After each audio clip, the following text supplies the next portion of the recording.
Please welcome the wonderful Ronan Brosnan. Come on, Ronan. Hello. Ooh. You'll have to forgive me. I'm feeling just a little uncomfortable. The last time an Irishman was stood on a wooden podium in a wood clearing in front of a bunch of foreigners, he was being hung by the British. So, watch yourself, Ken. Watch yourself. Watch yourself, my friend. I'm not in a good mood. I'm rough as well, bad old hangover. Everybody, I'm just putting notes down as you can all see. Everybody enjoyed their Pride? Everyone had a good weekend? Forgive the voice, I've been sucking cock all weekend, but it's unbelievable. It's my favorite time of the year in Amsterdam. I love Pride weekend. Everybody out on the streets, full of self-acceptance and love. I'm from Ireland, so we don't... It's interesting to be here. I love it. Seeing everybody just embrace their own selves and embrace who they are. So I've decided that after 30 years on this planet, a couple of years living here, it's time for me to come out in front of some strangers and some friends. I'm going to come out and embrace who I am today. I'm white. I'm white. I'm a white man. I am a white man. I'm as white as the cocaine hidden on my socks. I'm white. I'm white. And I only found out recently too. I was in Primark buying some sleeveless t-shirts, and all of a sudden I was just hit with the gross realization that I am white. So I'm going to have to explain it to you because people are looking a bit white. So I'm from Ireland, right? And you may not know this, but in Ireland we don't actually really consider ourselves white, really. Even though we are really white, we're really white, we're literally white. We're the whitest planet on Earth. We're so white, every albino on Earth has a right of return to Ireland, as we consider them our genetic brothers in exile. Gingers too, although they don't have the vote yet, thankfully. They'll kill us all. But we're white, we're a pretty white country. But we're not white. We're not white. Okay, guys? We've never acted white. We've never acted white once in our history.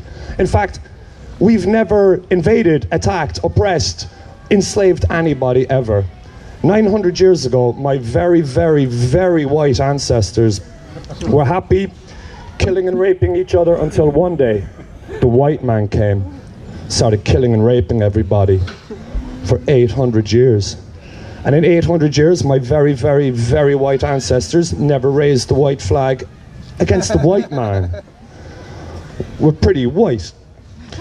Because we don't get the sun. We get so little sun, in fact, that historically the Roman Empire called Ireland, the ancient word was Hibernia, which means the land of eternal winter. So you can imagine that's why the Romans never invented us. It's going to be kind of difficult to get a couple of Italians to go, hey lads, who's up for, do you want to check out the land of eternal winter? No takers. No takers for the land of eternal winter. Our weather is shite. But shite weather was not enough to keep out the forces of Britannia, because their weather is shite too. But though our weather be shite and our skin tone be light, there's a difference between how both our peoples are white. You see, Britannia were white, the culture, the invaders, and Hibernia, the invadees, were white, the colour. So essentially what you're looking at is that the white man with a capital W came and enslaved the white man with a small w. No one knows what I'm saying, no? Like, I may not be right, but I may not be white, right? No? Lads, I overcame a speech impediment this week to give this set, and I will not stand here and be patronised by a bunch of whites with a capital W. So I'm in Primark, and I was buying this sleeveless shirt. So I was going on holidays to Israel and Palestine. And you know that if you're going to an area that's maybe a little volatile or maybe a little dangerous, you want some clothes that can stand up and take the stress. So Primark. And to be fair, my sleeveless shirt, it withstood the oppressive heat of the Middle Eastern summer sun. So I was walking through Hebron, the most conservative city in all of Palestine. pretty conservative. They're conserved. They're conserved. It's basically a microcosm of the entire Israeli-Palestinian conflict, because in the center of Hebron, it was taken over by a bunch of right-wing religious extremists, these Israeli settlers. They're not representative of regular Israeli people. These people are lunatics. So this is going to keep the head down, is what I'm saying. I'm not going to make too much noise in Hebron. So it was hot. I'm walking through the center of Hebron. I'm wearing my Primark sleeveless top, and I'm wearing my shorts. They were short shorts. I was wearing short shorts in Hebron. These were not just short shorts, these were World Cup 1994 Ireland squad replica shorts. And they caused quite a bit of a stir. That was a good year for Ireland. They caused quite a bit of a stir. Everywhere I walked through Hebron, everybody was staring at me going, oh my God, or Allah, oh my God, oh my Allah, oh my Allah. Everywhere I went, everybody was staring at me, and they were looking me up and down, and the expression would change subtly from here to what the fuck to what the fuck. And I said it to my tour guide, Muhammad. I was like, man, I don't know, do I feel comfortable here? This is a bit, I feel a bit weird about this. He's like, don't worry, man, it's Palestine, we're all pals. It's all, it's fine, man. He's like, okay. I didn't really believe him. Picture the scene. Downtown Hebron. Me and my pasty white Irish legs just reflecting, just in general. There was a small, subtle kind of space in front of me everywhere I walked. A kind of, people would part, and women even had to avert their eyes at this unnatural, almost heavenly glow emanating from this stranger.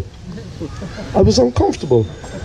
The last time a tall, bearded, white, luminous stranger walked around that country, there was trouble, to say the least. There was trouble. I had to pinch myself. I'm like, I'm in downtown Hebron. Ancient animosities rise and fall like the coming in and out of eternal tides. This is the birth, or the death place of Abraham, where the patriarch of all three Abrahamic religions is buried. It's serious shit. And I'm there in my World Cup 1994 Ireland squad replica shorts, and I knew I wasn't the only person in this country who was living a deluded life through the nationally concocted past glories that didn't really exist. And I said to my tour guide, I said, Muhammad, where are we going next, man? And he said, next stop is the Abrahami Mosque, where Abraham, the patriarch himself, is buried, and where an Israeli settler massacred 29 Palestinians in 1994. I said, I'm going to put my pants on now, Mohammed. They were Primark pants too, lads. They were Primark pants. I gotta be honest with you, lads, I feel a little uncomfortable saying the word Primark, because in Ireland, Primark is called pennies. And that's because Primark is an Irish company. We fooled you all. Nobody knows Primark is Irish at all. Everybody thinks they're walking around in the latest pan-European cool fashion trends. You fucking idiots.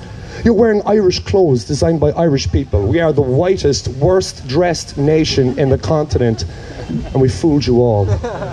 We fooled you all, lads.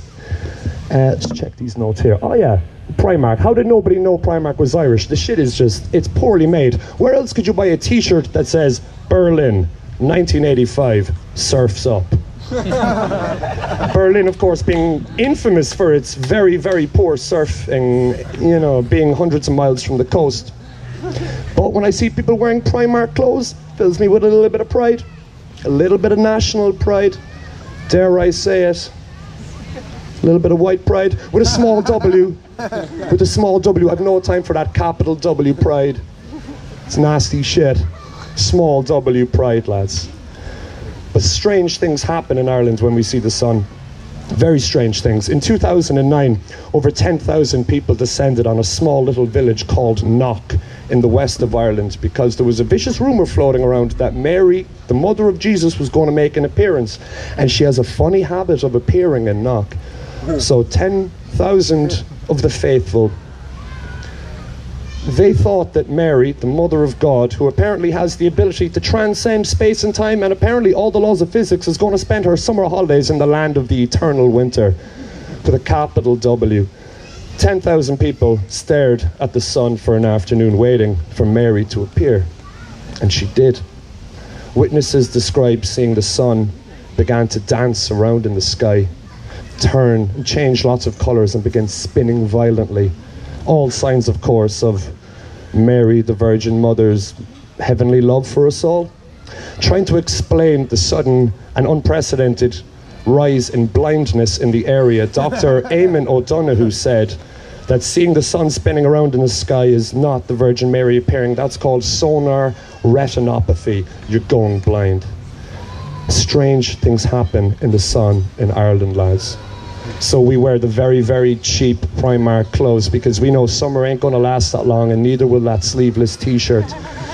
But I'm there and I'm in Primark and I'm at the counter, and I never go to Primark, you know, because quality. And I got hit by the memory. In 2014, they found SOS notes sewed into the clothes in Primark from the workers in China trying to explain the horrible, awful conditions. And I was there in Amsterdam, the freest city on earth, and I'm in an Irish shop buying a t-shirt made by Oriental child slaves, and I thought, oh my God, I'm white. With a capital W. Guys, I'm white. Ireland has become white, and it's all thanks to you. Your insatiable demand for cheap clothing has enabled the Irish to oppress a foreign country and finally become white with a capital W. So I'm going to use this Pride weekend to say, no, I'm not. I'm off to work on my tan. Thanks very much, lads.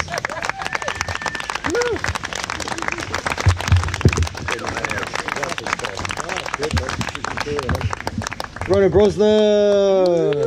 Ready, we're going to invite a lovely guest from China. Please welcome Charlie.